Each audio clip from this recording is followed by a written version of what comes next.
Welcome everyone to this special live stream of the coolest show, a watch party. My name is Jarrell Clay. I'm the digital director here at Hip Hop Caucus, and I'm so excited to share with you all a special episode that we have of the coolest show with our producers. I'm joined today by the associate producer and marketing coordinator of the coolest show, Destiny Hodges. Destiny, what's going on? Nothing much, Jarrell. Excited to be here. Excited for people to see the episode.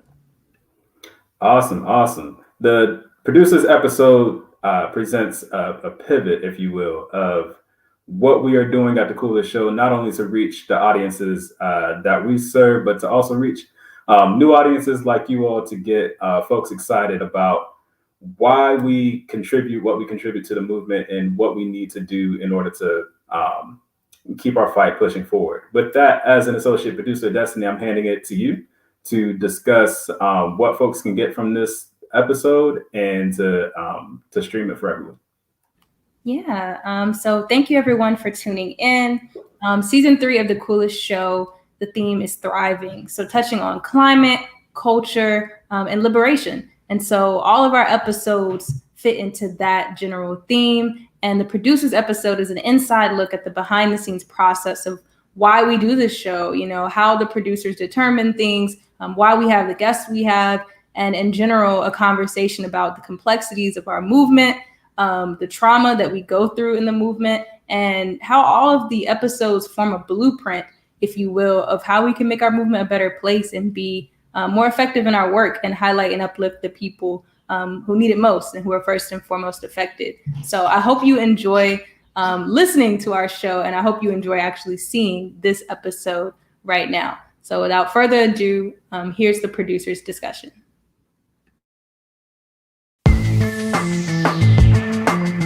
This is the coolest show, brought to you by Hip Hop Caucus's Think 100%. It's the coolest show, keep the culture connected. It's the coolest show, in your ear, yeah, respected. Expert level information, entertainment, education. Rev Yearwood got you covered as you hit your destination. Climate rules everything around me. Cream. For those who lost focus, close your eyes and just dream. Open your third eye, now the world is your office. Coolest show, it's the Hip Hop Caucus. Hey everybody, this is Rev Yearwood, your host of the coolest show. And this week's episode is very important and also something that we felt at the coolest show we wanted to do. We actually wanted to have a producers episode, meaning the folks behind the scenes who actually help put the show together. That's right. Spoiler alert, that isn't me. I don't do all of that. I know it seems like I probably could do all of that, but I don't do all of that. As a matter of fact, there are some amazing, and I do mean amazing, people who bring their skills, their talents, and even their spirit to this process, not only to shape the coolest show, but in many regards to shape how our movement can be successful. So today, I have the fortune to actually just take you kind of behind the curtain here and be with us in our conversation. Now, there are many more people. I definitely want to shout them out. We have folks who are not on this episode who are definitely a part of our weekly and even daily conversation. So big shout out to Nikisha, TC, Brandon, and Jarrell. Big shout out to all of them who do that. And even the team throughout the Hip Hop Caucus who does so much work. But today is really about the producers, those who kind of really give the brain for the show. And those three people are DeJuan Cross, who we call Cross, and Cross is a Grammy-nominated producer. Hey, Cross, say hello. What's going on, coolest show? It's great to be on this side of the microphone, I guess you say, Rev, huh? Yeah. Our other producer here is Destiny Hodges. Hey, Destiny, how are you? Hey, Grand Rising. And our third producer is Tamara Toles O'Laughlin. Hey, Tamara, how are you? I'm well. I can't really complain. It's fun. It's fun to be on this side and the other. So looking forward to a good conversation. That's right. Some of y'all who are avid listeners to the coolest show will be like, Tamara was a guest. And then she just liked it. People who like like the franchise, like the In-N-Out Burger. They like it so much that they buy the franchise. That is Tamara. Tamara, she liked it so much. She bought her into the franchise. So here she is. So she's like, I love these French fries. If you see a vegan burger on the menu, that's right. Yeah, it's right. Vegan. Right. Well, I don't know. Cross, are you a vegan, Cross? You're not a vegan, Cross, are you? No, I'm not a vegan.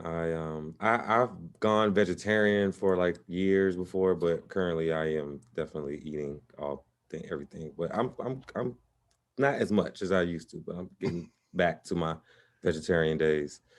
Actually, also Destiny. I don't know if Destiny's a vegan or vegetarian. Are you vegan? Plant-based. I'm definitely plant-based. So yeah, we support that lifestyle over here. Hold on now. Plant-based is a little tricky response there. I know, that's what I said. It's a spectrum. It's definitely a spectrum. We don't have to put ourselves in the boxes of veganism and vegetarian. You know, I eat plants. I don't eat meat for the most part, unless it's a situation where I'm traveling or something like that. I occasionally eat some cheese. So hey, it's a spectrum. I am plant-based. I used to have a friend who ordered a vegan hot dog with bacon on it, and it was the person was like, "What you what?"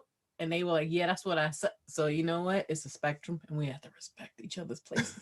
Yeah, that's very funny.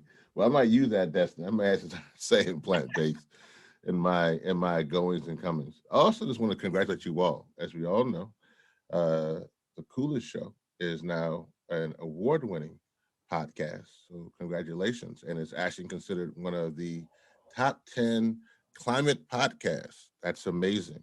But I actually want to start there because this, as full disclosure, as you mentioned about being plant-based, Destiny, everybody I've talked to so far, and everybody I've mentioned is a person of color. As a matter of fact, they're all Black. I think, well, they would consider themselves Black, or they would be a person of a darker hue. One of those two. I'm old. I'm Black. All the other boxes are for. I'm not going to shame nobody. Yeah. So blackity black. Yeah, in case there was anyone's confused about the Irish and Polish last names, this is America. I'm Black. Yeah, my mama Black, my daddy Black, I'm Black. so there you go, folks. So you got your first surprise. So this award-winning podcast, this top 10 climate show, has all Black producers and all Black team, which is amazing because some of you might be. I hope some of y'all don't turn off because of that. Hope we just didn't hope some of y'all don't click off. Hope you are actually more excited, which is the reason why we wanted to have this producers show, because we actually felt that actually gives credence as to why this show is successful, but also why we needed to talk about that. So let me start with the first question. So any of y'all can kind of hop in here, but what is the Coolest Show? The Coolest Show is in my interpretation is a safe space. And I think many of our guests have expressed that, outside of the recording, it's a safe space for people to really unpack their work, but not just their work, who they are and how that's relevant culturally to their identities, and then how that embeds itself in their work. And in many different spaces in this movement and in this world, we can't do that. So this space here in the Coolest Show provides an opportunity to be with like-minded individuals and to be in community, and then to be able to unpack whatever the conversation is we're having in a way that meets people at many different entry points, but that first and foremost lets the guests know, hey, this is a space where you can really say what you want, raw, uncut, keeping it real, and we're here to support you. We're gonna give you some love, if you say something a little out of pocket, in a transformational way, but it's a safe space. Tamara, you agree with that? Yeah, I mean, I think what I like about it, I consider myself the most inside outsider you will ever meet in almost any space that I'm in. And so this is no exception. It feels a lot like the Coolest Show is a place where people get called in rather than getting called out. And it's really important for us to have those conversations, to talk about strategy, to talk about what the movement actually is, and not just continually refer to it as an object. So it's like an ongoing practice that brings in the people who are doing that work, the folks who are trying things and building experiments, and then lets them speak for themselves about what that's like. So one of the things that I have been saying recently to people as they've asked me about, how I'm helping to support this incredible work, is that it starts where, podcasts stop being polite and start getting real. So I like the idea that you could call people in and say, well, let's talk a little bit more about that wrinkle, where someone else, a different kind of show would try to smooth that out. So I think I'm always listening for that moment where there's a contradiction or there's a conflict or there's something that needs to be explained with a little more nuance. Wow. Well, Destiny, the reason I went with you and Tamara and yourself, obviously everybody knows I'm from Louisiana, and even from the farther furthest southern part of the world, parents are from Trinidad. So I had to always, show my little bit my southern roots there to make sure. But Cross, we didn't forget about you. No, it's all good. What is the coolest? Yeah, so I guess I could back clean up. You know what I'm saying? I can back clean up. So yeah. You actually do back clean up every week, actually. Yeah. I try. So the coolest show, to me is become very personal. Just the understanding that this is a platform and a safe space for people to really, get their shit off, man. You know what I'm saying? Like, people really vent. They tell their truths. At some point, like Tamara said, there is a point of of discovery or understanding, and there's also some therapeutic type responses going on there too, where it's like a lot of people haven't been able to. In Rev, after we cut the mic off, we always get I've never been able to say this before and be so free in doing that. So I think the coolest show to me, as a person that has my background, is a place that, like Destiny said, it meets you at your entry point, or if you already have the experience in the movement. So it just kind of gives that overall blanket to cover all aspects of what we're doing, what we're talking about, and I think it's just a good tool and a good resource, for the people out here doing good work. No, I loved all that, but this wouldn't be the coolest show if we didn't have some hard answers. So I guess I'll start from the middle here, from Tamara, and I'll say this, Tamara: is the coolest show actually a climate show, or is it a show that's about liberation, or is it a show that really is about Black culture? Which one is it, or is it all three? I love a good trick question. It is all three. And part of why it's all three is because climate touches everything. The culture informs how it shows up, and the who is doing it helps us map how we're having an impact. So I think the coolest show is the movement. Like, it is as much the movement as it is a reflection of what's happening inside of it. And I think being able to take someone beyond what their title is or what you could find on a website and really dig in with them on why. Like, there have just been some really incredible conversations, especially this season, where you've had the opportunity to really dig in with people on why they're doing what they're doing, not just what people see and get something out of, but what is their motivation, what is their place in the movement. And so I think you have to touch on all of those things to give people a real view of the why. So it's a fun laboratory for people who are still in progress, a culture that's still in motion, politics that's still getting worked out. Like, we are in an evolutionary space. So just presenting a snapshot is fine. But if we actually want to be in practice together, we have to know a little more about each other than we could learn, in a space where the culture is not invoked, where people's belief systems are not as important as their impact. So I think it's all of the above.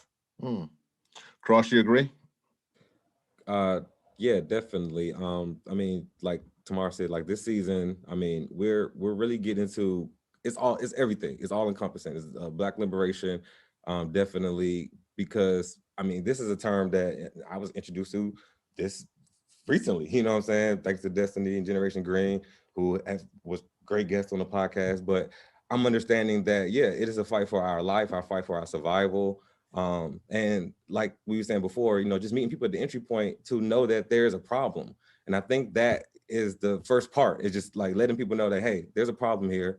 And now from that point, now we can go to figure out solutions and things that can just kind of help us be liberated from the systems that have been set up to really, you know, kind of take us out the game and keep us down. But can I say really quickly that I think the Black liberation piece isn't just coming from people who identify as Black. Like, that's one of the most exciting things, is that between talking to Anna Joyner and Naomi Klein, there are other folks who have varying identities in this space and in this work, not just because of their race, but also because of class. And I have never been to a place where they've had to address those layers, not just the stuff that people see. Like, you know, listening to Naomi Klein have it to talk about whether or not she is doing work that puts Black people into the future. I've listened to her talk a lot. I've read a lot of things she's written. Nobody's ever asked that question. Like having Alyssa Milano talk about reparations and what that means for people who identify as white and having to own the vision of a future where they are not extracting from people. Like, I'm looking for the other places where that's going on. And so far, I'm still looking. And no, you're right, Tamara, because I told Rev after we did the Anna Jane Joyner interview, that was scary. You know, some of the things that she was revealing and just things that you already kind of understand, but to hear someone vocalize it and like as fact, and you know, it's real out here. So like the fight is way more intense than people may see on the surface level, but there's years of legislation, laws, and everything that has just been set up, you know what I'm saying, so that we don't have the same chance. And they work hard to keep it that way. And now when you have people like these great guests, you know, just revealing, kind of peeling that onion back a little bit, is really insightful. But like I said, at the same time, it's scary. So it's a fight, you know? Yeah, this isn't easy listening. Exactly. But it is liberating, and I feel like, you know, if you just want to be comforted, go have some tea. If you want to hear some tea, dig into the podcast, because getting people to talk about how they benefit from white supremacy, how they benefit from privilege, how they benefit from celebrity, and then having to think about what it would mean to give that up. Like if Black liberation was just up to Black people, we'd have it already. So we do have to have this conversation. I mean, Destiny's been really just instrumental in a lot of ways in the movement of helping people to think through the fact that this is a partnered project. Destiny? A partnered project. That was a really good way to put it, because, well, yes, Rev, to your question, it's all of them. And I think what Tamara just said and what all of us have said thus far is really important to note, in that for me personally, and I think several of us on this call, I walk into this work, into whatever space I'm in, and it's Black liberation all day, every day, because I have the understanding that Black liberation is liberation for everyone. And so in the context of a conversation on climate and environment, you know, how can we solve the climate crisis without liberating Black people? Literally, like, you know, how can we do that? That's not possible when we live in a society that has global racial capitalism, in which the most melanated people on a spectrum in proximity to whiteness are exploited consistently in all types of ways to even uphold the system and have our daily lives be what it is. Like the way that we're sitting here on Zoom right now, how did we get here? Who was exploited to get here? Even the computers and phones that we have, you know, Black people were exploited at every way. And so when it comes to the climate crisis and environment, we're the first and worst impacted. So how can we have a podcast about climate that doesn't center Black people and that doesn't talk about liberating us? And like Tamara said, talking to other folks to see, okay, well, how are you contributing to that? How are you, you know, supporting the liberation of Black people? And do you understand that this work that we do that's necessary? That's a necessary component. And it's been really interesting over the past year in general to just see that unfold, as now people are stuck in the house, or we're coming out now slightly due to vaccines, but people have been stuck in the house, and we're seeing all types of consciousness being raised and shared, as you know, with instances like Palestine, for example, George Floyd, Breonna Taylor, it's awakening people's minds and taking them out of the 9 to 5 daily, or just the I'm gonna do what I do every day, and to pause and look at like, oh, this is not okay, or that's what's really going on. Okay, so well, for most people, I hope, let me figure out how I'm going to navigate this differently, or how I'm going to share this new interpretation that I just learned. And I think the Coolest Show is a vessel to do that. It gets really nitty gritty to specific topics, like clean energy, or pipeline fights, et cetera. But overall, there's this discussion of where are we trying to go? How are we thriving? What is thriving? And Black liberation, again, fits into that. And there's this analysis of the movement also that's consistent of like, how are we going to change that? Because we talk about this being a safe space. The movement is not a safe space. It has not been a safe space. So the fact that we have to create a virtual, right now in COVID, a virtual space on a Zoom platform just to take a breather and to really talk about these conversations in ways that we haven't been able to says a lot. So that should inform how we shape our work and our movement. And I think the Coolest Show is playing a really big part in that. Y'all bring up a lot of good points. I actually want to just give the audience a little bit more background into that. First and foremost, the idea behind all of this is that we are in a climate crisis. We are, without a doubt, within a climate crisis.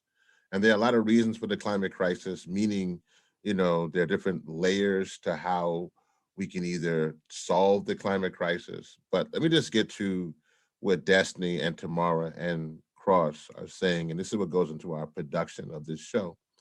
It is simply that we all of us, and I just want to say personally that these producers and the rest of the team are some of the most brilliant people that I've been around, and they really give themselves to this process. Let me just add this as this kind of the backdrop. It is the fact of the matter that when we created this process, it was created because simply that people of color, Black, brown, indigenous, people of color, and women were finding themselves without a platform to simply say what they were talking about. It was just simply that simple. It was the saying that we realized that the movement, particularly those on the ground, the front line and defense line communities, were BIPOC, as we would say, or BIWOC, as Elizabeth Yampier would say, a Black indigenous woman of color leaderful movement on the ground. And that movement wasn't being heard. That when you thought about climate, you were thinking about Bill Nye, the science guy, our friend, Bill McKibben. You were thinking about Al Gore, particularly mostly older, in their 60s, 70s, or 80s, white men.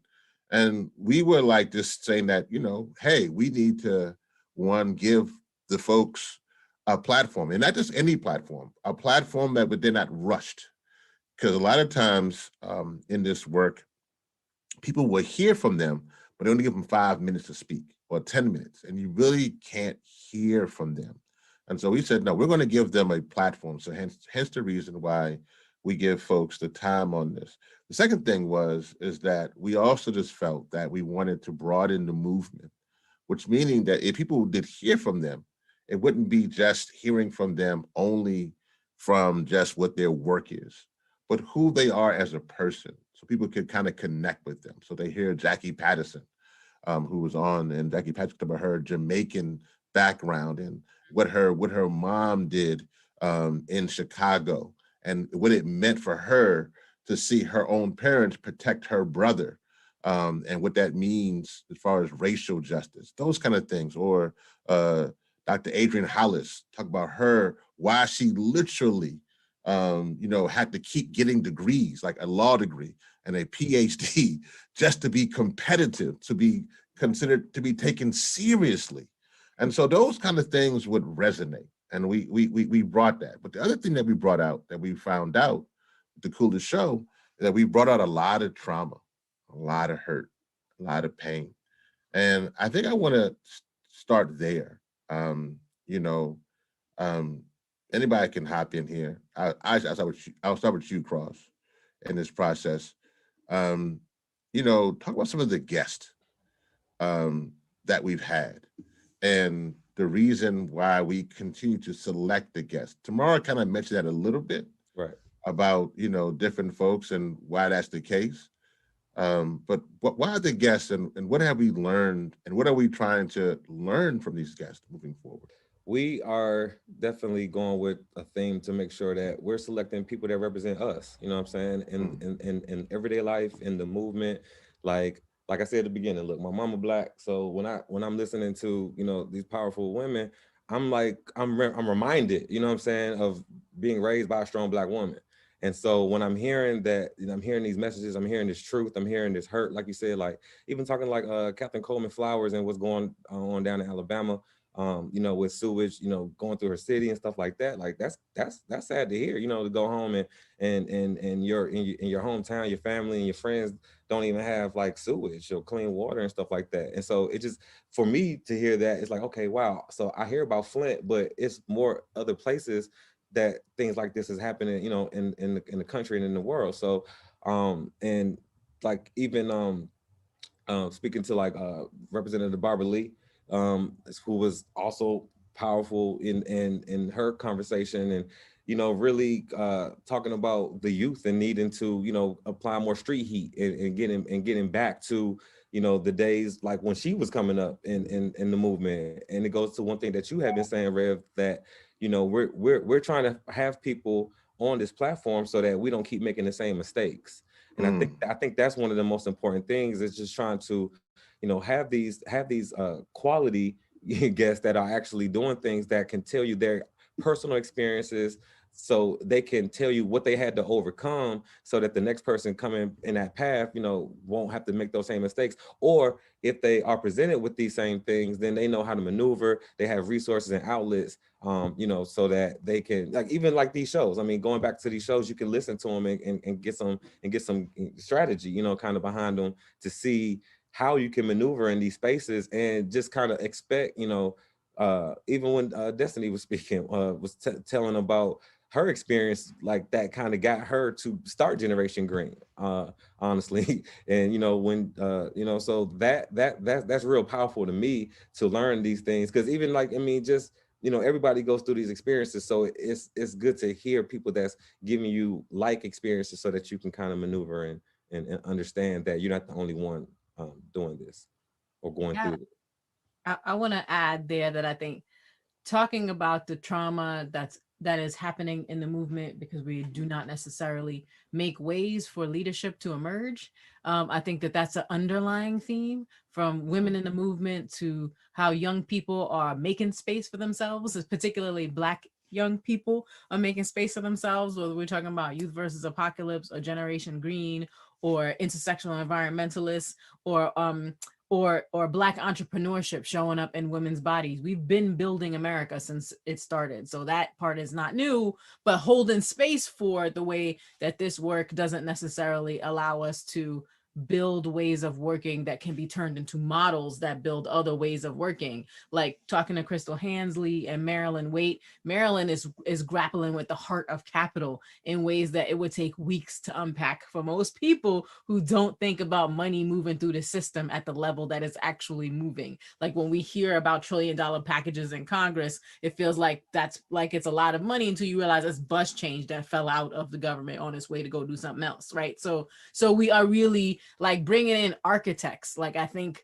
the difference between these conversations and what would happen if the Coolest Show wasn't here is that people would believe that we're lone wolves. I can say that as a practitioner, as an activist, as an academic, as a meddler and agitator, that let me tell you, that it doesn't take one of us to do anything. It takes a lot of us to do everything. And a lot of us are doing a lot in different places. So talking to the practitioners, the strategists, the architects in this work who are taking risks in their career, with their bodies, with their health to connect with our community, whether they are doing that by building things in places where other folks say you cannot. Crystal Hansley is doing the work of calling the question about why there aren't more community solar projects in places where people want it, and calling the question on why the money isn't moving in that direction, why we aren't investing and taking advantage of the assets that our community has, or even looking at them that way. So I do think that there are incredible places where we've always been, but no one has asked us about what that's like. Shalonda Baker has incredible expertise that got her sucked into the Biden administration to hold space. She and Walia Johns and other people are really, Leah Stokes, Karine Taylor, they're looking at energy from lots of different places. And so the idea that our community isn't just a group of people who use the products, who aren't just consumers, but we are owners and architects and strategists and people who build infrastructure that lasts generations.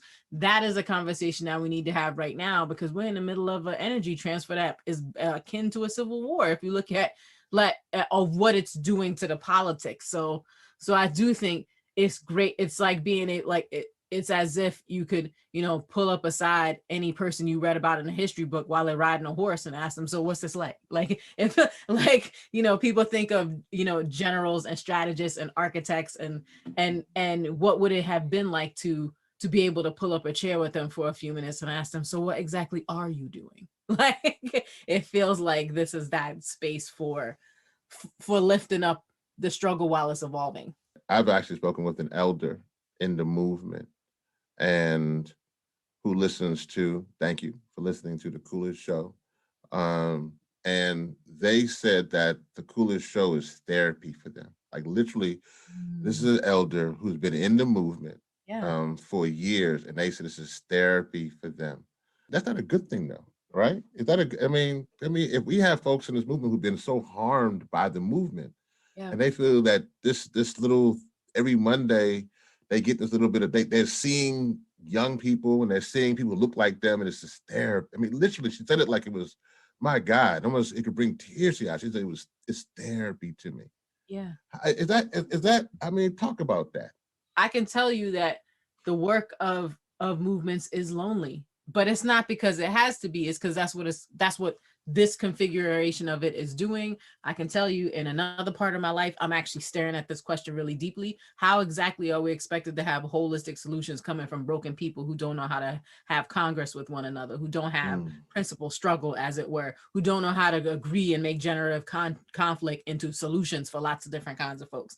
That is not a community level problem. That is a movement wide problem. Ask any person who is saving the day and for their day job how they feel about the other people they are doing it with, and you will have to pull up a carton of tissue, hopefully bamboo, because we need to keep the trees in the ground. But what I'm saying is, I do think that it is toxic work, because the premises of doing it in the context of so much oppression require you to isolate yourself.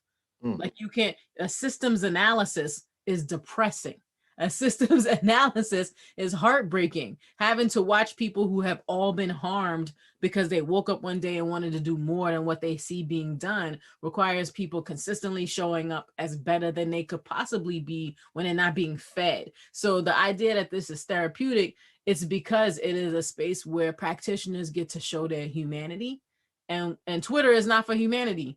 Instagram is not for humanity. Like, your Facebook group is about how many cool images you can get to bring people's eyes in and get a lot of clicks. So we don't have a lot of spaces anymore where we can sit down and talk. And the movement is as broad as it's ever been, but we do have tools to communicate. So whether we're talking about Zoom or being in place, the movement was categorized by location previously because we didn't have tools to communicate. We are actually everywhere, and it is isolating to be a person in your region focused on an issue, looking for other folks that look like you. And that's one of the best things that's ever come from the flattening of the internet, is that I can have a conversation with the ecofeminists in Lake Chad on Twitter, on WhatsApp, and then back again in a Zoom call, and we can talk about what is happening on the ground right now in Baltimore and in Lake Chad. And so I do think that this is a rare space, because the questions that are being asked aren't just, what are you selling?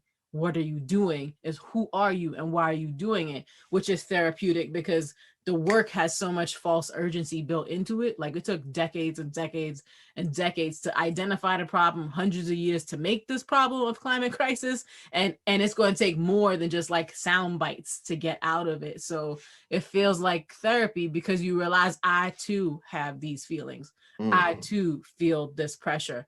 I too am struggling with these issues and how to translate it to my community that's been told this is not your business and then been told you are ignorant because you don't understand it. Neither of those things are true. It is our business and we would understand it if it wasn't shrouded in jargon. And it, Dr. Hollis's comments about having to jump hoops through every single kind of degree just to keep your own analysis is huge. That's a whole ministry in there. The idea that like you have to be able to have cleared all of these barriers just so you could think in the public. Like what have we done? So it does feel a little bit like this is the town hall or the park or the place where you used to be able to go to a soapbox in the park and listen to people sharing their ideas in the public. We've always done that. And so the new place is in the internet. And because you can hear it in your kitchen, while you're driving your car, while you're cooking your food, while you're talking to your children, or you're helping your elder family members maneuver outside the house, it gets into your life in a way that other forms just don't. Yeah, I think Tamara just put that really elegantly. There's not a whole lot for me to add there, but I will say when looking at trauma and what we're discussing right now and the sources of that trauma, there's layers to that, but some that I can zoom in on is trauma from the system, global racial capitalism, trauma from the movement. And these can be many movements, but the climate and environmental movement and also intersections with other movements, how we're socialized in the system or in this world, in this society, and how we're socialized in movement and in movement spaces. Now, are the latter two much different? That's debatable. But I think that there's trauma from every angle. And when I think about me personally in my journey, in my work, and just in my life as an example, but there are many examples in all the episodes on this show, I think about how first and foremost, I show up in this world as a Black woman, you know, and in my current age, I put the title of young person on top of that, which many people like to label me as youth. There's so much trauma just in that. Even before I entered the space of doing work for my people or doing work in a movement, there's trauma right there because of how this society racializes me and categorizes me.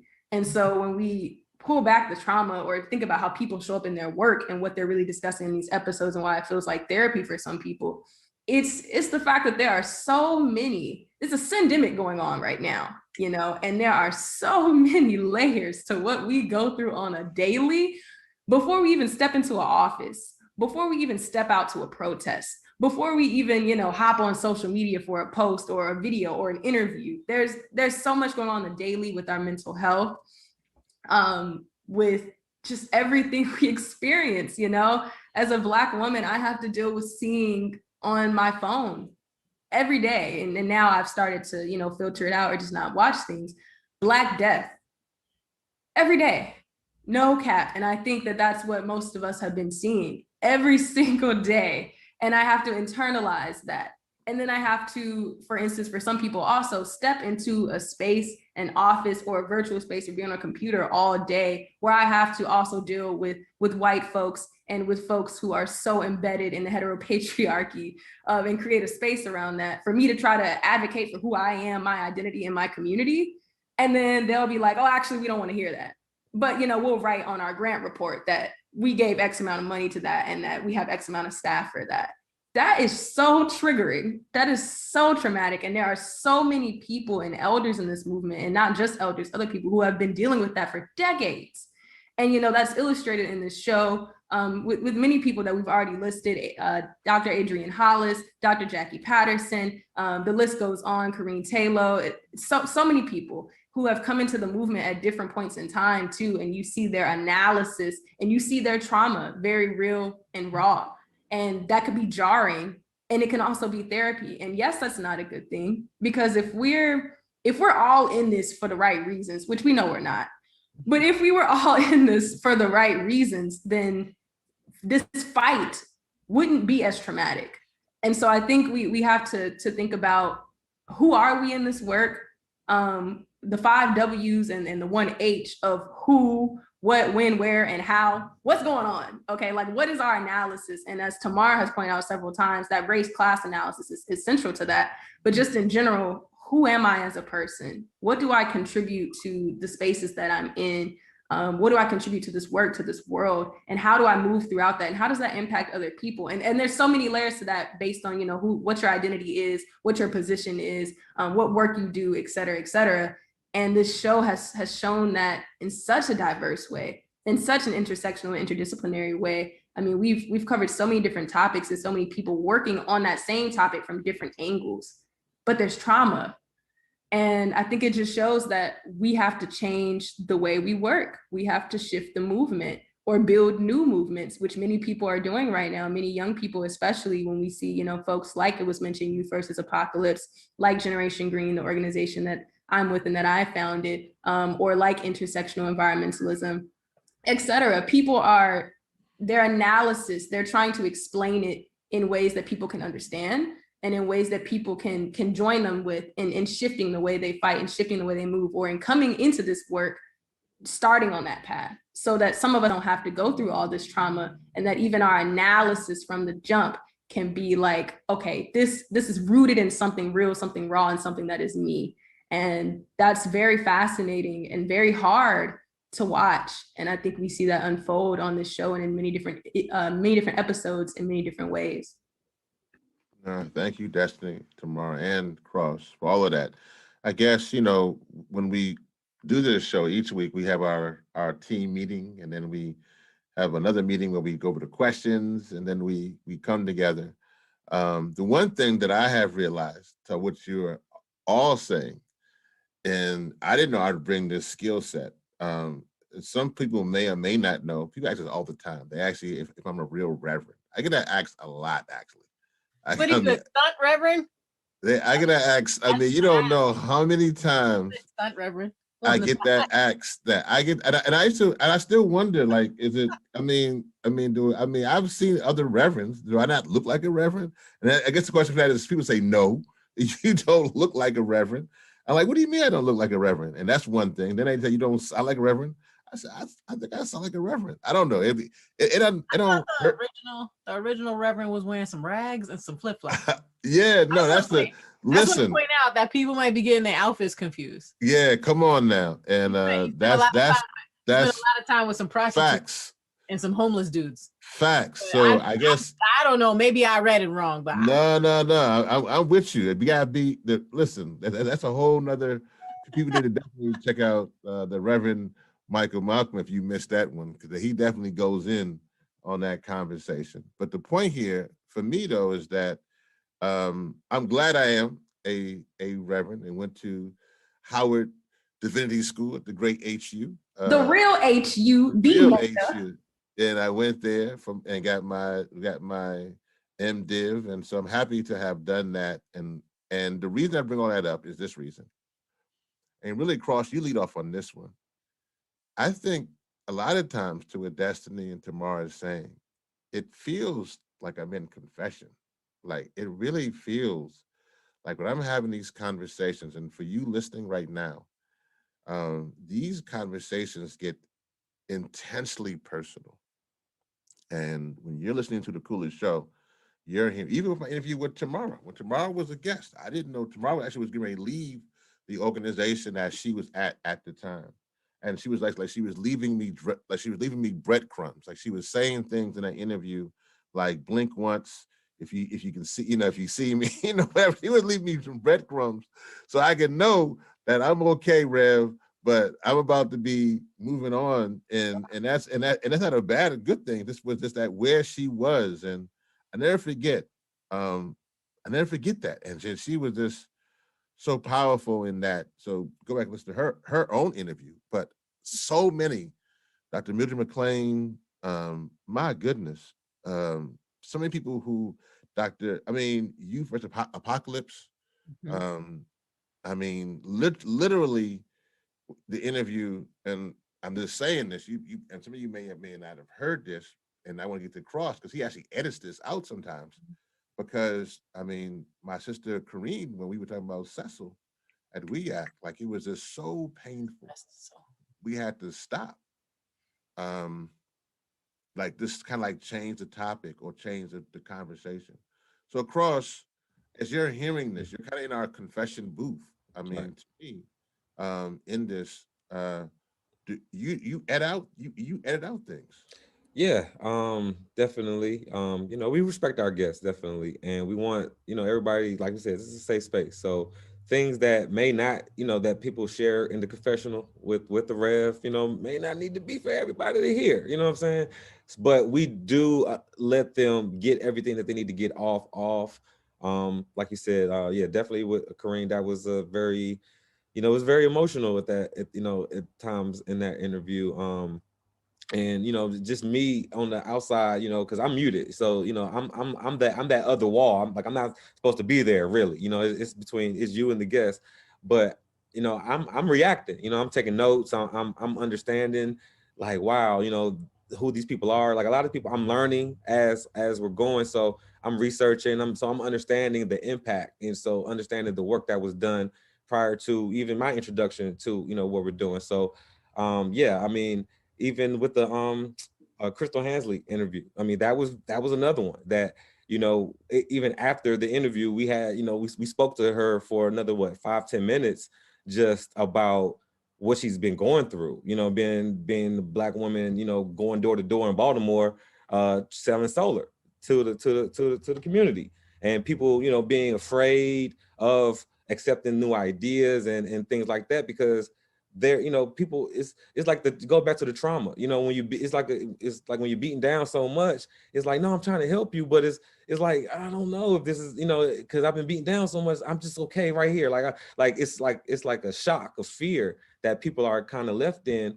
And so, to go back to what we've been saying earlier, that, we have, like Tamara said, architects and people building systems and new things for people. And that's the very sensitive part, is introducing these ideas to our community and trying to help them, but help them understand and not change. Well, yeah, in a way, kind of like shift the mindset to, to know what, like we said before, like, you have been affected, you know what I'm saying? And we all understand this. So these are the solutions, and they're going to come in different forms. It's not going to be the way that you're used to seeing them through the government, because guess what? They're not doing it this way. This us. So we got to go door to door and see each other and meet each other.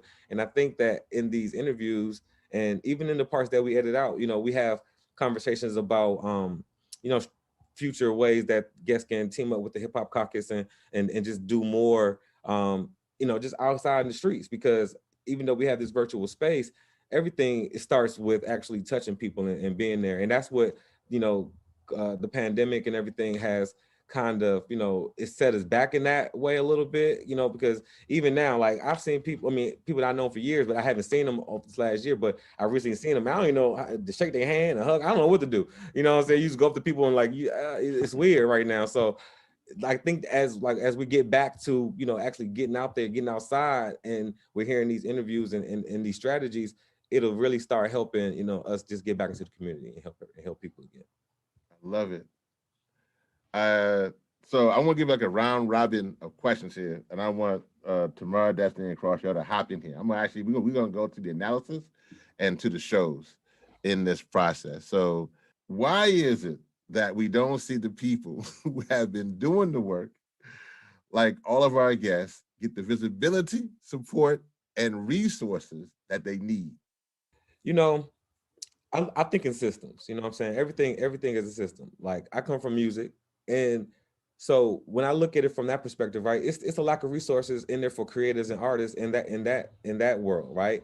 So when I come over here and I'm like hearing these interviews, and I'm hearing, like, people, groups trying to get funding is difficult, but other groups, even like when the Youth versus Apocalypse episode, where they describe that, well, no, the people that's getting the credit aren't necessarily people that's doing the work. You know what I'm saying? So I think a lot of it is like, it's, to me, what I'm hearing is like, a lot of this stuff has been hijacked, you know what I'm saying? And it's been like, what would they say, like whitewashed. So the people that's been affected, the people that's actually out here in their communities where they live, where the people are actually, struggling and need the help, are the ones that trying to, help. Like, we haven't done a podcast with her, but just like Mama D out in Virginia, you know what I'm saying? Like, she's out there doing the work. But I'm sure there's some other agency or some other organization out there that's probably getting all the funding and everything like that, and don't have any clue what's going on in the community. So I look at it from this happens in every arena, that when I meet someone that does anything that's Black, and I'm here, I'm like, wow, you need money too? You know what I'm saying? I know people that just like inventors, I know scientists, I know people that just cannot get funding. Amazing people, brilliant people. So I think that the personally, I mean, I get it. I mean, it's white supremacy, of course. So the people that's going to get the funding are going to be the people that the system is built for to get the funding. I mean, period, point blank. Like, let's tell the truth. So what we have to do is, like, in conversations that I have had with Destiny, is we got to start funding our own. You know what I'm saying? We got to get our own people that have reached certain, status and financial wealth and things like that, and start including these people into the movement, and helping them understand that, hey, your people are still affected. You know what I'm saying? And this is how we can help make change. So that's just, my 2 cents from the producer standpoint. Great. I don't think I've heard. I don't know Tamara and Destiny. I haven't heard Cross this much. I mean, as a producer, I've heard him talk this much for all 3 seasons. I don't know. That Destiny has, though. Me and Destiny talk all the time. And then Rev, I'll call you every now and again, like on some random Sunday. I'm like, hey, and then we'll talk for 2 or 3 hours. You know what I'm saying? So receipts. Yeah, it's like I tell everybody at the Hip Hop Caucus, all our great guests and everything. Look, I'm the baby in this, you know what I'm saying? Not in age, like my age, but in just experience in this movement. And so I'm bringing my, background in music and everything, and just culture, period, to this, to understand how to kind of intersect the two, to make it cool to understand that it's good to eat good food. It's good to breathe clean air, drink clean water. Like, what? Who doesn't want to do that? Like, they act like it's not cool to do this stuff. Like, nah, we don't want to live by power plants and things that's going to, like, you know what I'm saying, mess up my kids or things like that. I don't have to worry about that. Like, who wants to live like that? So, it touched me a little bit. You know what I'm saying? No, that's good. That's actually the whole reason why we here. So my next question is actually for Tamara. I'm gonna go to Tamara, then I'm gonna go to Destiny. Tamara, why is it important to have a show that speaks primarily to Black people? Some people would say that's distracting. Those people are not paying attention to the change that is necessary. So people can say whatever they want. It's important to have a show that speaks primarily to Black people because we are both essential and invisible. There is nothing that happens in the exchange of capital that doesn't involve Black people, whether we are the labor, like for the whole country, whether we move the labor, whether we make it cool for people to invest in, divest from, move from one part of the sector to another. We are already involved in the transaction. So having a podcast and really community space where folks think about energy and climate and the movement and strategy and humanity, that is important because so many of our places have been denuded of that kind of discussion.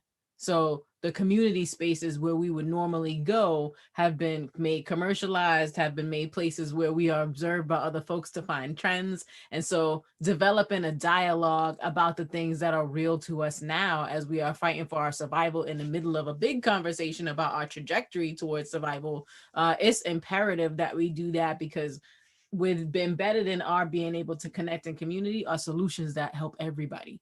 Like the idea of focusing on speaking to a Black audience and people who are supporters of Black people. My favorite question from politics a few years ago is, do you love Black people? And any politician that feels comfortable saying it, when I look them right in the eye, we have something more to talk about.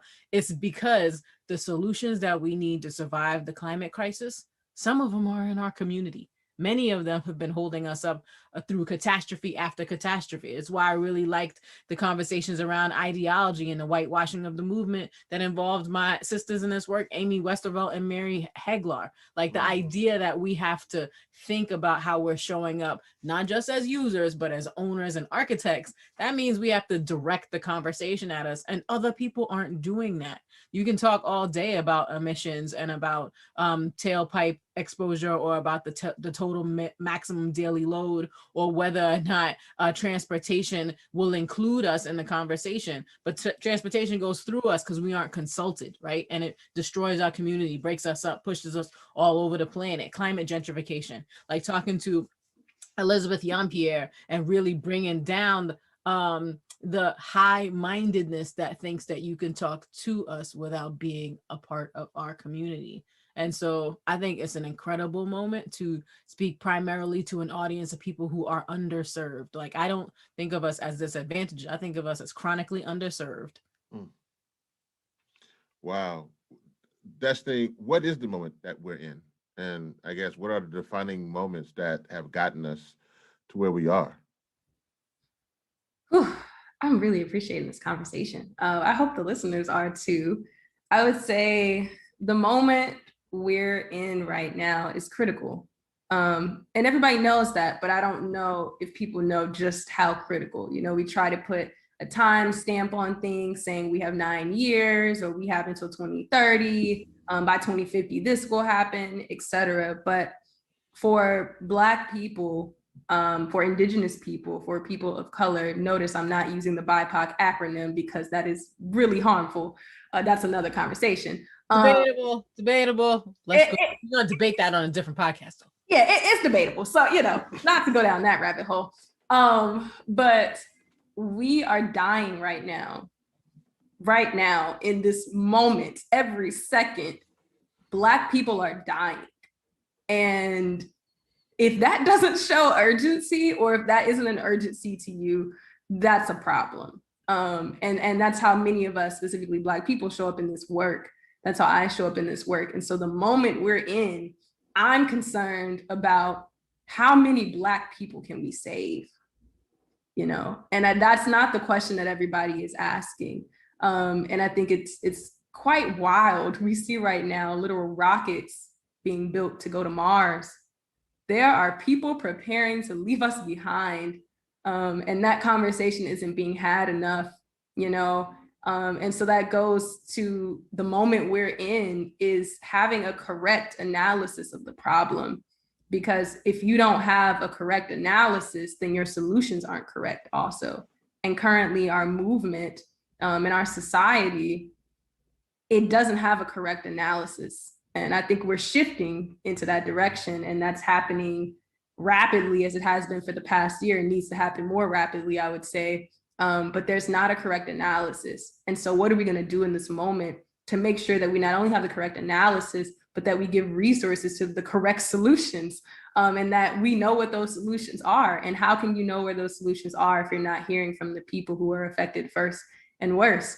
And so my analysis, and I think the analysis that many of us share or need to move to, is one of environmental liberation, which is a term, an ideology, a framework that Generation Green, my organization, has developed, in which we have to critically analyze the injustices that have taken place in the environments of Black people. And that's not just a domestic conversation. That's not just a US conversation. That's an international conversation about the African diaspora, and globally. And so when we do that, it shifts the way we work entirely, just by having a certain lens that is, one, for and by Black people, and looking at how we're impacted. And I think that when we talk about an international conversation around climate and environment, many times, yes, people, you know, use the terms the global South, MAPA, most affected people in areas. And that's another debatable conversation on these labels, which is very Eurocentric. But when we look at what's actually going on, and again, how many people are dying, going back to that point of how many Black people can we save? The rate at which we're experiencing climate change as Black people across the world is exponential. And again, it's happening right now. So when we talk about solutions, and when we talk about the architects as it's being discussed here, that's critical. It's critical. That's the moment we're in. We're in a moment to really address stuff in a radical way, which that word scares people, but it's addressing things at the root. And so in this moment, we must seriously address things at the root. And how do we do that? It starts with the analysis. It starts with who we're hearing from, who's in positions of power and leadership, how are resources and assets being reallocated. And we hear a lot of these conversations in the Coolest Show. And while each episode might not say what I just said, that's what they form. And that's a blueprint, or at least pieces of a blueprint that leads you to put that together yourself. And I think that that's really beautiful, but that's the moment we're in. This moment calls for us to seriously rethink and construct our analysis and how we're moving, how we're organizing our people, how we're mobilizing our people, how we're healing. Going back to the trauma point, it's so critical and necessary to heal. There's so much trauma on this planet. And if we don't take care of ourselves first, and if we don't reconnect to our connection to the earth, our ancestral connection to the earth as Black people, which is what environmental liberation is about, then where are we going to be? You know, what good is being free, being liberated if there's no planet to be on? And that's something that I say consistently. And there's people who are really trying to leave this planet behind because the destruction has taken place here, and the reality of how much it is going to take to seriously have a radical shift and a holistic change that many people on this planet don't actually want to see. Because that would disrupt their lifestyles. That would disrupt the flow of global racial capitalism and how white wealthy pockets are lined. And if our analysis doesn't start there with realizing how we got here, with the genocide of indigenous people in many different locations, the transatlantic slave trade, the Arabic and Indian Ocean slave trade, which doesn't even get brought into this conversation of climate, the raping, the pillaging of resources and people from the African continent. If we don't start there, if we keep bringing up the Industrial Revolution, if we keep just bringing up even the transatlantic slave trade and not going back farther beyond that to really see how we got here, then how can we truly have correct solutions and move forward? And this moment calls for us to question that, and to remap that, and to continue to map how we're moving forward in a way that truly addresses that. Destiny, thank you for that. I actually want to follow up with you, Destiny, on this. You brought up something, and then obviously Tamara Cross can hop in here. But Destiny, as you're talking, I'm thinking about two different things. I'm thinking about how sometimes the climate movement wants to narrow the conversation, right? And they want to talk about, which is very important conversation around either what's going on with methane or particulate matter, or how much carbon is in the atmosphere, and they want to simply bring it down to sometimes a scientific conversation, and in that aspect.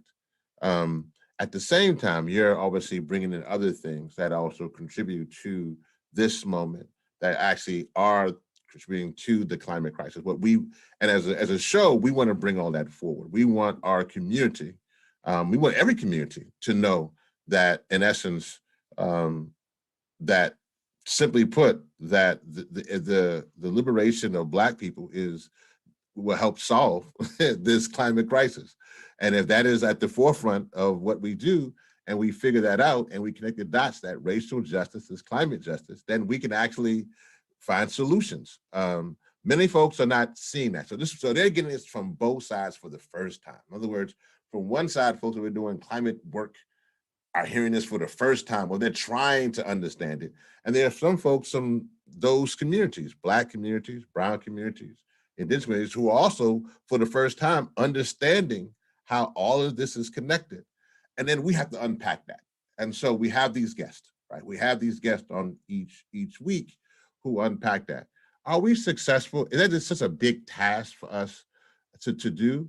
I mean, or I know all of us are looking for guests, more guests, so stay tuned. We're gonna have new guests that will be coming on each week, but that's such a big task. So how do we unpack that so that then what Cross says, that the culture, people can understand it, like it becomes something that overwhelming, like, I can't, this is too much for me on either side. And so how do we unpack it in a way that, which we're doing, but how do you and Tamara and Cross and all of us here make sure that what we're trying to communicate is simply communicated? I think the guests really speak to that, which goes back to another question you asked earlier of like why it's so important to have guests, people of color, Black folks, Indigenous folks that are experiencing this first and the worst speak on this show. That's the biggest reason of how we're actually impacting that and making sure people understand that it's communicated, is having people who are living the experience speak on the show, speak to their work, speak to their experience, speak to this issue, and speak to how they're moving forward and their plan, their roadmap, their blueprint, if they choose to give that. I think that's the number one way, but culture is such an important piece to that. And it's something that we're centering here at Hip Hop Caucus, but also on the Coolest Show, is that culture is many things and it's not stagnant. I think that's one of the most beautiful things I have read by Amos Wilson in his book, the title, which I'm forgetting right now, but culture is not stagnant. It shifts with the times, and it shows up in many different ways. And so what is our culture as a movement? What is our culture as a people? And understand that there are many different communities in which we represent on the show who tell the story differently because their culture is differently. And they're contributing to the larger culture of how we do this work and how we view this work and how we understand this work and this world and our lives and other people. And that culture is what will allow us to connect, is what will allow us to shift the way that we work, is what will allow us to expand that analysis like I was talking about. And so the best way, again, for us to make sure we can communicate that in a way that's understandable is to have people, real live human beings, speak to it and speak to it from their experience. And so I think that meets people at their many different entry points. And we're definitely working here on the Coolest Show to make sure we continue to do that and do that in a meaningful way so that more people can understand it and that the guests that we seek and bring on align with that more and more and more. Tamara Cross? Yeah, I mean, I think it's important just to recognize that the culture isn't just what we see, it's who we are, it's how we interpret our own experience and how it is received by other folks. That all happens through a cultural lens too. So I think what I like is the mix of folks in the conversation. I like that there are researchers and that there are spokespeople, there are actors, and there are architects quite literally of financial protocols and regulations and that stuff that also is like deeply unsexy and really important. There are folks who are building the next generation of energy, like Darnell Grisby. You know, there are folks who are in this space whose work has to be explained to everybody, not to Black people, to everybody. And the fact that it is being authored and developed and tested and experimented by people who are part of our culture just means there's obviously an application that's for us. And so much of the conversation about the next generation of energy or the solutions that need to come in climate or the ways that we have built a narrative around who cares about the environment, all of those things, if we're already in it doing it, then there's plenty of ways that we can receive it, support it, and make it more generative. And so I think the thing that's happening here around the culture is that we are telling the truth on a lie, which is that we're not already here, that we haven't already been here. And so clearly we don't need to be acculturated to a thing that we help build, that we are the authors of. And so that's like the underlying thing that's happening, and like turning the conversation on people who are shiny on TV and in real life. If you talk to them, like if you talk to Leah Stokes about energy, the amount of glow that comes from her face, we need people who do that regardless of like what box they check off. But if you talk to Shalonda Baker, you get the same. There's just very few places that would talk to both of them. Come on now. Like they're leaders. It makes me all right. So it takes me right back to what you just asked us like a minute ago. Well, not even when you told us that people don't think that you're a real reverend, right, Rev? So I think in one of our conversations, and this is why, so now I think I'm starting to understand maybe why people don't get it, right? Because you're all inclusive. You know what I'm saying? Your right hand man, TC Muhammad. I mean, we already know, we know his background. You know, we're so inclusive here that, but traditionally we segregated church and people, really, in community. I would say that. And so one time I think I remember we were speaking and I was like, Rev, you're able to, so I'm giving you a shout out if you haven't realized it yet, Rev, but you're able to translate, whether it's legislation, whether it's you know, any kind of policy, whether it's just all the jargon that Tamara was speaking of early, that it's all coded, you know what I'm saying? That people that when they hear it, it's like, oh, my brain, they don't even want to, you know, entertain it because it just sounds like it's not for me. So when you have someone there, because after every question, I don't know if everybody realizes, but after every question and the answer is given, Rev says, hold on, you said a lot there. Let me unpack that. And then he goes on a 2 to 3 minute masterclass of breaking down, you know, what the guests, whatever it is. And so I'm overly impressed with your ability to translate to the listener that's not really well versed in all these topics, so it doesn't just fly over your head. Now everyone can be a part of the conversation. So I think that's like the one of the gifts of the Coolest Show is that we have somebody there that's really doing the work, that gets it, been outside, that ain't playing. And when you hear it, you know, and you ask the tough questions, you know what I'm saying? You ask them tough questions and you tell them, you know, you get, hey, you know, I'm about to give you something hot, you know what I'm saying? So when you give it to them, they're like, you know, I never been asked that question before. And then from there, we start, the unpacking happens. And I'm always sitting here with my jaws open like, oh my goodness, I can't believe that we're really talking about this stuff. But that shouldn't be a shock to me. And so that's the other problem, maybe, that this shouldn't be a shock. We should have places where people can just tell their truth all the time. And so I think that is what makes the Coolest Show cool, if you know, if you want to put it in that light. But it's just that it's real, and you don't just allow it, or even if they do kind of like what we say filibuster the question, you don't allow them to, you know, you gonna come back at them. You know what I'm saying? It's tennis out here. You hit. Okay, that was a nice hit. We go back at you. All right. You know what I'm saying? So it's like I like that. I like the chess match sometimes in the conversation, and then you'll say, okay, we are playing high level chess, but let me break this down for my folks that know checkers. You know what I'm saying? So okay, guys, you just jump over here, jump over there, and then that's what we got to do to get this thing done. And it's that simple. It is that simple, and I think that's what makes it the Coolest Show. Listen, I hold it down. Seriously, if you're not playing chess, you sitting down having tea with somebody, and y'all pouring into each other.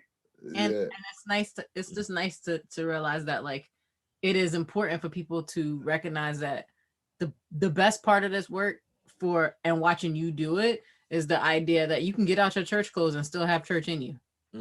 Like, and so I think for the culture, there's a real clear meaning to, are you wearing your church clothes in this house and running around like you like? And so people are expecting you to show up in your church clothes, and they don't realize that everything around you is the church.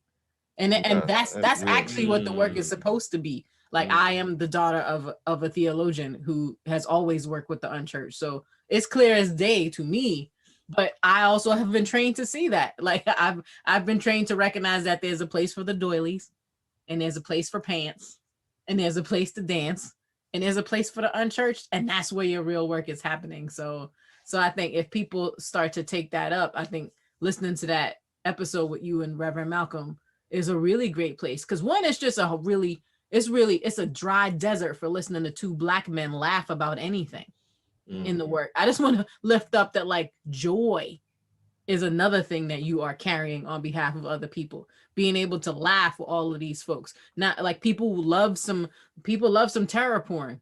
Like, people are addicted to seeing terrible things happen to Black bodies all the time. So, like, just tuning in, that I think it even goes back to your question around therapy, like tuning in to hear two men laugh in a culture where two men laughing doesn't happen in the public is revolutionary. And we should all be embarrassed that there aren't more of those places. You know, I want to say thank y'all again. That's a lot you all said there, and I actually want to just give a little bit of a background to that. One, Tamara, you're 100% right that we need to have more. I think I without a doubt believe that Black joy is revolutionary, and so that's just me. I think that's an important piece to this. But I also want to say this, and this kind of goes back to this is. I really just have. I want to thank my producers for taking this extra time. I really just have a couple more questions, but I want to state that this actually makes spur something in them by this statement.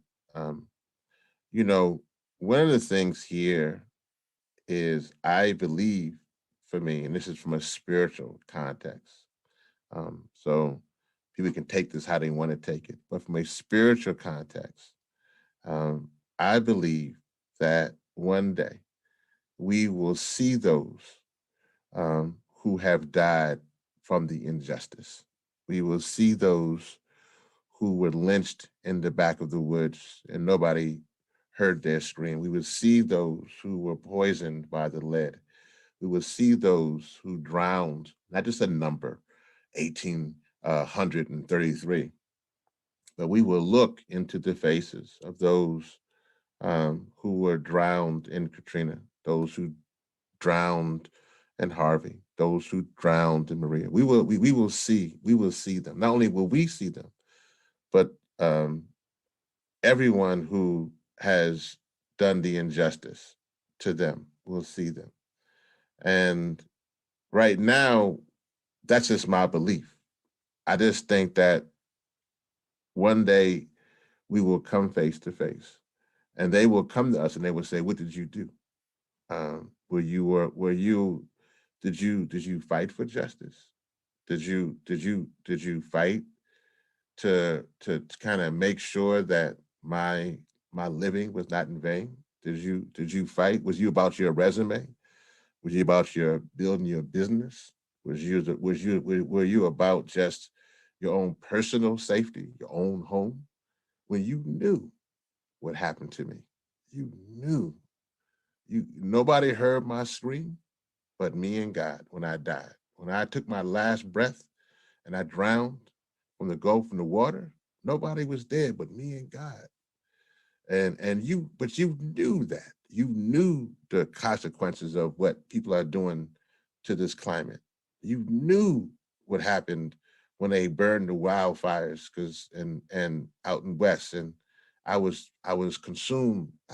You knew about the pain of my people, and you knew that more of us died than anything, and you did nothing. All you did was worry about what was going on with the TV show, what was going on with your rent. That was what concerns you, not the pain of your people. And so when people hear me, honestly, y'all, I have given up just the earthly things, to be honest, to fight for my people. You know, because I know how much pain my people have gone through. And I said this to Destiny and some folks who was the other day. Our trauma impacts our oppression. And so I know that this is something here that we have to have this conversation, but I'm not going to give up. So that's just me, y'all. I just want y'all to know that I just want to be a vessel. I just want to be I think, and everybody in this show the same way. I think that you know, every day we have to recalibrate ourselves. We have to remind ourselves to be a vessel. To say that, why am I here doing this? You know, and not allow for the oppressor to further oppress us. So I just want to say that, and just say that, you know, I haven't forgot to those who died yesterday because of bad quality in air, or those who died last year, the hundreds of thousands, mostly Black, brown people who died because of the pandemic. I ain't forgot you.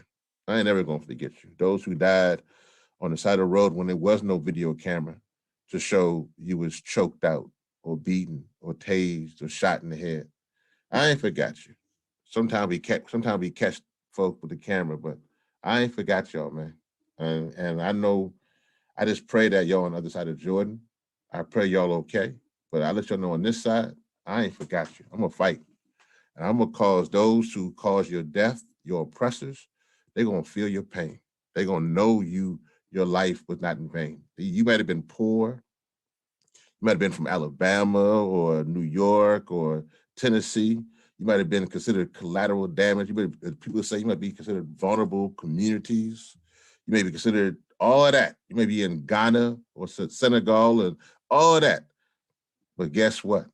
I actually believe that if God is with us, then nothing can be against us. And I ain't forgot your pain. I still hear your pain. So that I can't sleep at night. I hear your pain. And I just hope that the guests we have communicate that. Anyway, I know I just said a lot there. So I just thank y'all. I just have one more question for my producers. In that vein, we've had folks on this show who are in positions of power, like John Podesta, Ali Zaidi, Gina McCarthy, Cecilia Martinez, even Shalonda Baker. The show has touched Gina McCarthy so much, she wrote an article the next day about her experience. You can go Google it, y'all. You can read it. But how do we continue to speak truth to power, y'all? How do we continue to use this platform so that what I just got finished talking about, those who died didn't die in vain? I think we have to keep questioning power, quite literally, because there are different ways of getting it. I think there are different schools of thought. We're in a moment where people are always fighting about power, but there are also two modalities going up against each other. There are folks who build power by hoarding, and that's showing up in extraction in the work, in the ways that people are losing their lives, missing and murdered Indigenous women, people losing their livelihoods and being forced to choose between life and livelihood every moment. And then there are folks who see power as a thing that when you build it out, when you give it to other people, it grows. And that is the essential tension that we are in this moment. And so by creating another space so that people can see that there are other ways to build power, we create generative moments where more power can be built across a larger group of people. Because those folks who lose their lives in silence also lose it in financial violence before that happens to them. They are made more vulnerable by chronic underservice. And so just speaking to power about how it works, understanding what the streams are and how we make it generative is also the work.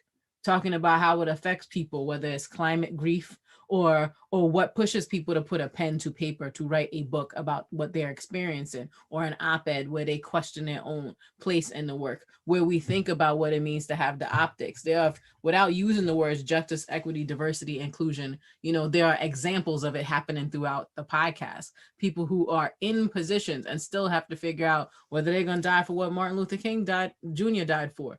He did not die for diversity. He did not die for inclusion, but he definitely died because he was calling for equity. And so as we watch that play out, all of those folks that you named have a thing to offer about how it works. Ali Zaidi and Gina McCarthy do different jobs in the administration that's only differentiated by a vowel to most people. Like, we need to unpack that so that people who are experiencing the impact of decisions that they make know where that's coming from. Because at the end of the day, they speak on behalf of a government that lots of us fought, and some people died to get elected just 5 minutes ago.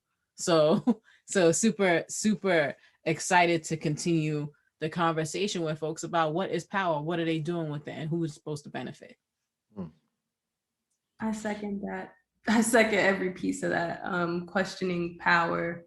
What is it? Who has it? What are they doing with it? Do I have power? Does my community have power? And I think that what you said, Rev, is really sitting with me. So my voice has changed a bit in tone because it resonated so much. I sit here every day and I'm studying. I believe that a revolutionary must study, in the words of Malcolm X, in the words of Kwame Ture. And it is so disheartening, so disheartening to read consistently the amount of people who have lost their lives just by fighting for their people and fighting for their lives and their community, their liberation, their freedom, the ability to choose what they do and don't do, and what they can and can't do, and what they want and what they have, et cetera. And so many of us are doing that work and are living with that reality every day. It's really disheartening. How do I continue to do this work when tomorrow I might not be here? From many different things in my environment, my family, might not be here. There's been many people lost to COVID-19 and other, again, parts of the syndemic. And that's really hard to sit with. So I don't want us to just move on past that because that's real and that resonates, Rev. And I'm here with you when it comes to not being able to sleep sometimes at night. And, you know, everybody doesn't take in this work the same way or take in how we do this work the same way. And so for those who might not, this is a moment of speaking truth to power, in that there are those of us who are hurting consistently, who are experiencing trauma consistently, and we have to get up every day and do this work again and again and again because we don't have a choice. This is our livelihood. This isn't something that we just care about because it'll bring me more money, or I can just get rid of the money in my pockets, or that I can just put on social media that I went to this protest, or that I believe in this issue, or that I'm woke enough. This is our livelihoods. And if we don't fight for it, we won't be here. And our people won't be liberated. They won't experience freedom. We'll be going through this until the end of the planet if we really don't shift. And that's a moment of speaking truth to power in this producer's episode right here, of just naming that, and all of our guests who have also named that. And I think in speaking or in questioning power, it's also important for us to question justice. What is that? You know, what is justice? How do we acquire it? Has it been acquired? Is that what we're really striving for? Because my question is, what is liberation? You know, what does that mean? What is revolution? And I think we have shifted conversations throughout decades, and even recently, of going from just, you know, our people were asking for the right to use the same restroom, to sit at the same counter, you know, and this wasn't that long ago. These are my grandparents, my great grandparents. And was that all they were really asking for? I think we, you know, sometimes shrink things to a microcosm, or we put labels on things, or put them in certain boxes. But what they were really asking for was freedom, was liberation. They weren't necessarily asking for one small step. They were asking for the whole thing. And are we now asking for the whole thing? What are we asking for, you know? So questioning justice, questioning liberation, questioning how we get there. What are the necessary components, mechanisms to be moved, to be created? And where are those being created right now? Because it's what our show shows. There are people that are actively doing that every day, that are innovating new ideas, new technology, new ways to connect with people, new ecosystems, new networks, new communities. And that's the blueprint. And so if speaking truth to power is the question, then the question is all of those things, you know, and many more questions that we're not even talking about. And it's where do we start and where do we end? What is the goal? What are the goals? Who's writing those goals? Whose goals are we following? Whose agenda are we following? Whose lives are we living? Whose lives are we uplifting? Whose experiences are we uplifting? Answering all those questions, or even just asking them, is speaking truth to power. And having a space where we can do all of that without being censored is powerful. Man. So like,